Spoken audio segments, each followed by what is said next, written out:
सभी को नमस्ते।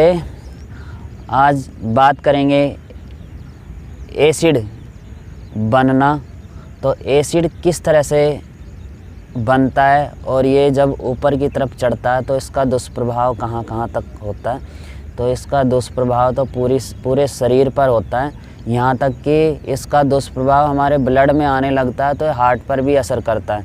तो ये बनता तब है जब हमारा खान पान तेज़ मसालेदार तला भुना जो खाना होता है उसकी वजह से एसिड बनता है। और हम खाने का जो हमारा अंतराल है, जो गैप है, वो ठीक नहीं होने की वजह से हम बार बार जो बीच बीच में जो खाना खाते रहते हैं उसकी वजह से खाना ठीक ढंग से नहीं पच पाता।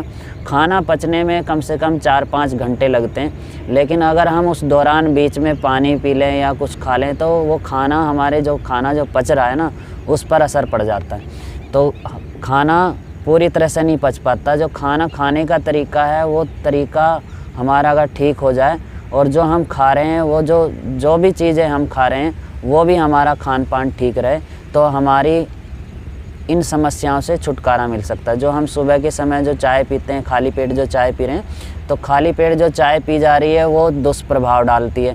तो खाली पेट तो कभी चाय नहीं पीनी चाहिए, और चाय ना पिए तो बहुत अच्छी बात है, क्योंकि वो चाय और कॉफ़ी सबसे ज़्यादा एसिड बनाती है।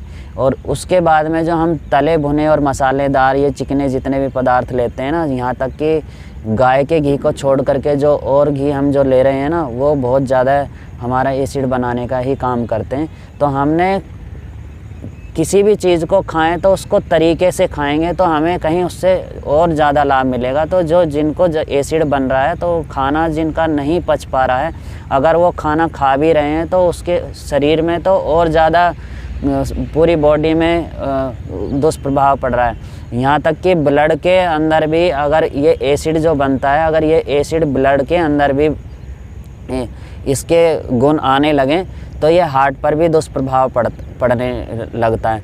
और इसी तरह से अगर इस एसिड का प्रभाव हमारे सिर की तरफ होगा तो वहाँ पर भी दुष्प्रभाव पड़ेगा। उसकी वजह से हमारी आँखों में जलन हो सकती है, आँखों से पानी बह सकता है। दांतों में ठंडा गर्म लगने का कारण भी एसिड का ही कारण होता है। यहाँ तक कि कई बार नज़रें कमज़ोर होने लगती हैं, आँखों पर भी बुरा असर पड़ने लगता है, क्योंकि वहाँ की जो हमारी आँखों की जो मांसपेशियाँ हैं उन पर उस दबाव की वजह से, उस एसिड के दबाव की वजह से हमारा मस्तिष्क और हमारी आँखें, यहाँ तक कि किसी किसी को जुकाम नज़ला बना रहता है। तो जिनको एसिड बनता है, क्योंकि ये एक कफ प्रवृत्ति और पित्त प्रवृत्ति ये दोनों एक साथ नहीं चलते, लेकिन कभी कभी इसमें बैलेंस ऊपर नीचे बनता रहता है। तो एक टाइम में कफ की समस्या होती है और एक टाइम में पित्त की समस्या होती है। तो ये उनके लिए तो बहुत ज़्यादा समस्या खड़ी होती है, क्योंकि जब कफ की समस्या होती है तो सिर में तब भी भारीपन बना रहता है, और जब एसिड बनता है तो उसकी वजह से भी भारीपन बना रहता है। तो किसी किसी को सिर दर्द रहता है। तो ये किस तरह से छुटकारा पाया जाए, तो इस सब से छुटकारा पाने के लिए कुछ प्राणायाम है, कुछ हमारा खान पान है। अगर हम ठीक उसको कर लें, खान पान को जो हमारा जो खाया हुआ जो भी चीज़ें हम खा रहे हैं उसको अच्छे से चबा के खाएं। सलाद जो हम खा रहे हैं एक टाइम में सलाद खाएं और एक टाइम में हम जो पका हुआ अन्न है उसको खाएं। तो एक साथ मिक्स करके ना खाएं, मिक्स करने से दिक्कत हो जाती है। इसी तरह से पानी पीने का भी तरीका है। आप जब खाना खा रहे हैं उस समय बस 1 घूंट पिया जा सकता है, उससे ज़्यादा नहीं। बीच में आप जो खाने का अंतराल है, जो आप 3 रोटी खा रहे हैं, आपने 1.5 रोटी खाई है, 1.5 के बीच में आप जो पानी पी सकते हैं आप पानी पिएं। लेकिन ऐसा नहीं है कि आपने पेट भर के पानी पी लिया फिर आप ऊपर से खाना डाल रहे हैं, तो ऐसा नहीं है। खाना खाते समय जो आपने पानी पीना है उसकी एक लिमिट होनी चाहिए, और जो खाना खा रहे हैं उस खाना खाने का तरीका ऐसे होना चाहिए कि पानी आप जो पी रहे हैं वो इस तरह से लगना चाहिए कि आप पानी को खा रहे हैं, और जो आप खाना खा रहे हैं उसको लगना चाहिए कि आप उसको पी रहे हैं।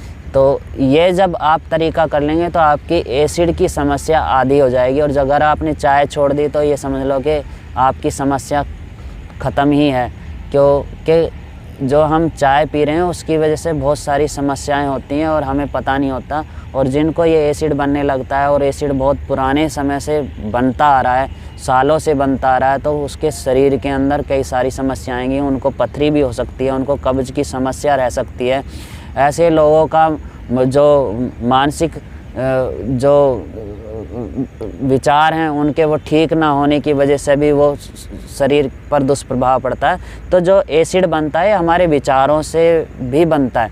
तो जैसा हम विचार करते हैं तो विचार करने से ये एसिड बनने लगता है। अगर हम अच्छे विचारों को अच्छे माहौल में रहें तो हमारे शरीर पर भी अच्छा प्रभाव पड़ता है। लेकिन खान पान जितने भी है हम गलत तरीके से जो सोचते हैं, अगर वो हमारा बिगड़ चुका है, दिनचर्या हमारी सोने की बिगड़ चुकी है, रात को देर तक जगते हैं, तो रात को देर तक जगने से भी एसिड की समस्या बढ़ती है। तो इन सब से छुटकारा कैसे पाया जाए, क्योंकि वजह बहुत बड़ी हो सकती है।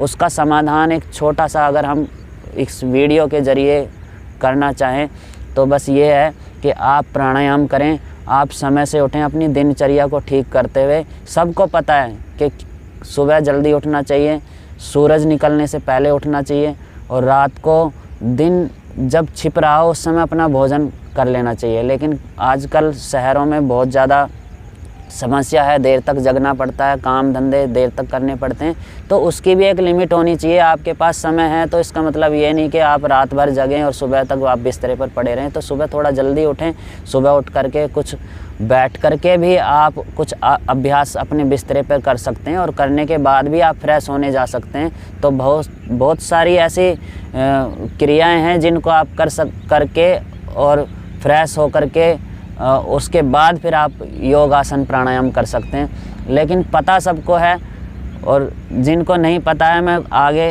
फिर वीडियो कभी बनाऊंगा तो